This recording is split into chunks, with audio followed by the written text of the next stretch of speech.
ఏడు కొండలు తిరుమల వారి ఏడు కొండల వాడు వెంకటేశ్వరుడు అని చెప్పేసి మనం మాట్లాడుకుంటాం.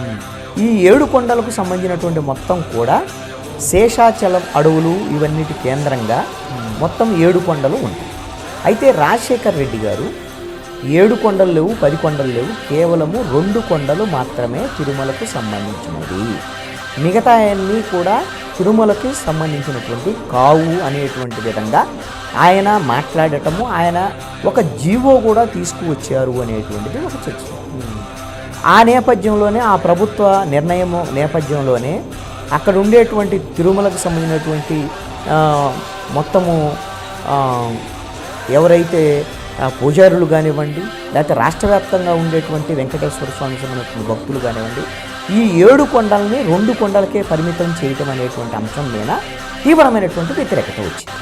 ఈ వ్యతిరేకత వచ్చినటువంటి నేపథ్యంలో రాజశేఖర రెడ్డి గారి ప్రభుత్వము ఈ 2 కొండలు అనేటువంటి విషయాన్ని ఆ 7 కొండల నుంచి 2 కొండలకు తగ్గించేటువంటి విషయం నుంచి, ఆ నిర్ణయం నుంచి వెనక్కి తగ్గారు అని